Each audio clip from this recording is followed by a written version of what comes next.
देश और विश्व की नब्ज पर चेतन हाथ रखने वाले परम श्रद्धेय प्रभात जी, जो बहुत संवेदनशील छोटी से छोटी खबर को अपनी संपादकीय टिप्पणी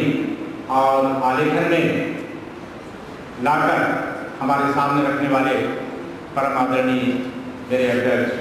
मदन मोहन जी जोशी, भाई अजातशत्रु जी, जो न केवल कलम के बल्कि वाणी के भी धनी, और यदि मैं ये कहूँ कि यदि आपको अजातशत्रु का आनंद लेना हो तो आप उनसे बात करिए और आप उनसे पत्राचार करिए। ये दो चीजें हैं जिनमें वे अंगद जैसे अपने पांव जमाए, टस से मस नहीं हो सकते हैं। शायद ही इस परंपरा को जीवित करने वाले एक दो लोगों में से एक मेरे बहुत ही जिनसे मैं आकर्षित हुआ पहली बार सुनकर भाई कपिल तिवारी जी, जिनको मैंने नामवर सिंह के साथ सुना, और मेरे मन में नामवर जी और कपिल तिवारी ये दोनों तुलनात्मक अध्ययन के विषय आज भी कि को बड़ा छोटा कौन है, यानी इस ऐसी स्थिति कि बड़ा कौन है छोटा कौन, और दिक और काल पर बोलते हुए मैंने नामवर जी को कई जगह कपिल तिवारी के मेरे यहाँ बड़े इत्मीनान से कह रहा हूँ कि उनको कई जगह बहुत छोटा पाया, और कई जगह तिवारी जी को मैंने दिल और काल पर अपने विचार प्रस्तुत करते हुए अद्वितीय पाया। ऐसे अद्वितीय हमारे बीच में आदरणीय तिवारी जी, जी पटेल, मेरे छोटे भाई सुरेंद्र जी जैन, मेरे सामने बैठे हुए श्याम भैया और अनेक मेरे मित्रगण। असली बात यह है कि तय ये था कि मुझे नहीं बोलना, लेकिन जब बोलने का कहा, मैं आप बहुत छोटी सी बात आपको बताऊं कि ऐसे कम रचनाकार हैं, मैं बहुत अच्छे ढंग से इस समय जो हिंदी में लिखा जा रहा है, बड़े इत्मीनान से ये कहने की पूरी सामर्थ्य रखता हूं कि मैं नए लेखकों को बहुत ज्यादा पढ़ता हूं, और नए लेखकों में धर्मेंद्र की एक पीढ़ी है जिसमें कुमार अमृत से लेकर और धर्मेंद्र पारे तक आते हैं। उसके बाद एक पीढ़ी है जो अर्चना भैसारे हमारे ही नगर की, प्रियंका पंडित हमारे नगर की, एक पीढ़ी ये है जो बहुत अच्छे ढंग से लिख रही है और भारतवर्ष की उन तमाम पत्रिकाओं में और उन तमाम विद्वानों के बीच में समाग्रत हो रही। तो मैंने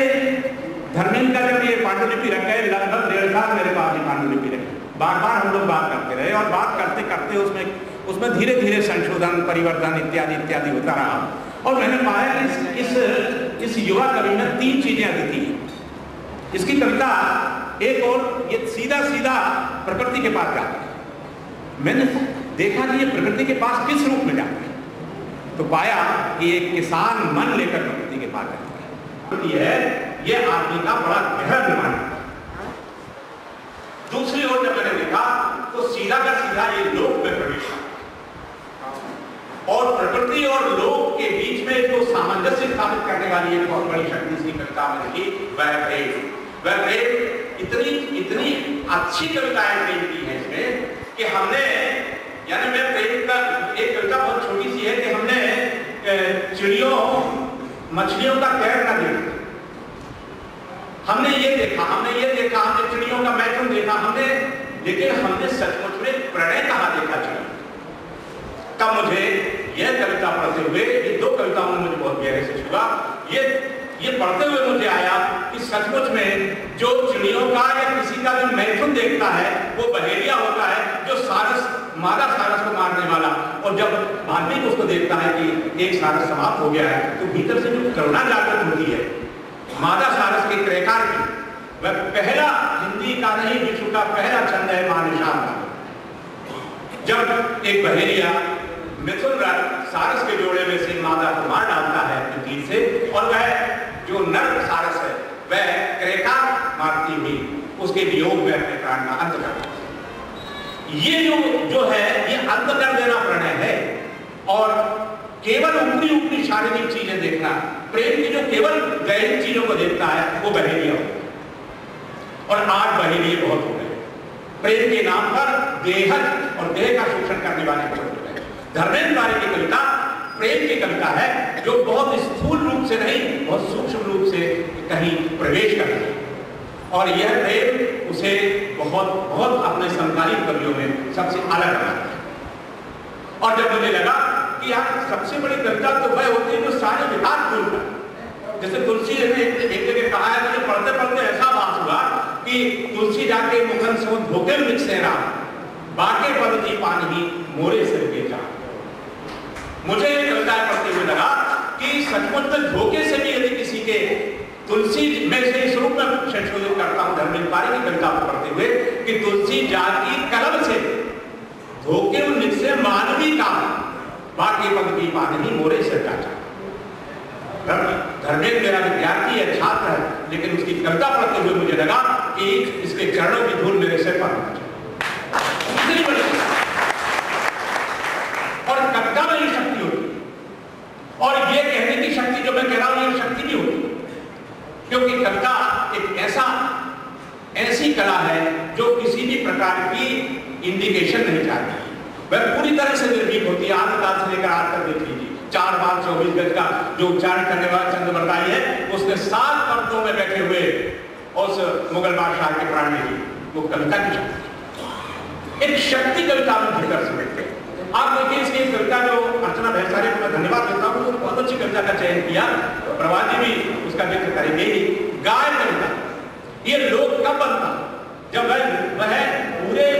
पूरे समाज से, पशु समाज से भी अपना रिश्ता कायम करती है। गाय पर लिखी जाने वाली आधुनिक हिंदी कविताओं में मुझे सिर्फ 2 कविताएं बहुत अच्छी लगती हैं, लेकिन धर्मेंद्र पारे की कविता सर्वश्रेष्ठ लगती है। एक भगवत रावत की लिखी हुई गाय पर कविता जो एक प्रकार की कविता है, लेकिन धर्मेंद्र पारे ने उसमें ध्वनि से बात की है। गा गा, मैं गाय को गा गा लो लो करके पुकारता, और वह गाय उसकी न तो उमा भारती की गाय है, न किसी प्रकार का प्रायोजित ये कि गाय को रोटी दोगे तभी आप हिंदू कहला दो वो गाय। बिल्कुल बाद में वो साफ कह देता है कि मेरा गाय से ठीक ऐसे रिश्ता है। यानी गाय उसके लिए पशु नहीं, एक किसान का जो साहचर्य होता है प्राणियों से, वह साहचर्य। तो इस प्रकार की कविता लिखने वाला व्यक्ति यदि मेरे पास आता है तो क्यों नहीं मेरे सिर पर उसकी चरणों की धूल। मैं सोचता हूं कविता से प्यार करने वाले प्रत्येक व्यक्ति को के सिर पर उसकी चरणों की धूल होना चाहिए, जो अच्छी कविता है। और ये अच्छी कविताएं लिखता हुआ ये व्यक्ति, मुझे एक बात और आई कि ये आखिर में ये लोक जीवन पर क्यों है, तो उसका सीधा सीधा आशय मेरे मस्तिष्क में आया कि ये जो लोक और प्रेम और प्रकृति तीनों को जो त्रय बनाती हुई इसकी ये धुरी है, इसने धीरे से लोक में प्रवेश किया और लोक में इसने चयन किया कि मुझे क्या करना चाहिए। सबसे कम जो जाति विख्यात है, सबसे कम जिसके बारे में लोग जानते हैं, विश्व में केवल 2 पुस्तकें उपलब्ध हैं गोरखपुर की। इंटरनेट में हम लोगों ने खोज के देख ली, ऑक्सफोर्ड यूनिवर्सिटी के किसी पुस्तकालय में है, और एक आध और किताब है जो अंग्रेजों में काम किया। धर्मेंद्र पारे का यह कार्य एक कर्मठ व्यक्ति का, और जो सच है उसे सबके सामने कहना चाहिए। मैं हाजिर नाजिर होकर आपके सामने ये गवाही देता हूं कि उसने जो लिखा है वह हमारे काम आएगा, हमारे ही नहीं, हमारे समाज का ही नहीं, हमारे नगर का ही नहीं, बल्कि हमारे देश में पाए जाने वाला वह लोक साहित्य जो हमें समृद्ध करता है। जब जब हमारी भाषा लगड़ी लूली अपाहिज हो जाती है, तब तब हम लोग के पास जाते हैं। धर्मेंद्र पारे ने तय कर लिया कि मेरी भाषा चाहे जैसी समृद्ध हो, लेकिन मुझे अपाहिज नहीं होने देना, इसलिए मैं उस भाषा के पास गया जो जनजीवन के पास है। इस प्रकार के रचनाकार के प्रति मुझे काम करते हुए मेरे मन के यदि उसके प्रति कोई विकार थे, जो थे निश्चित रूप से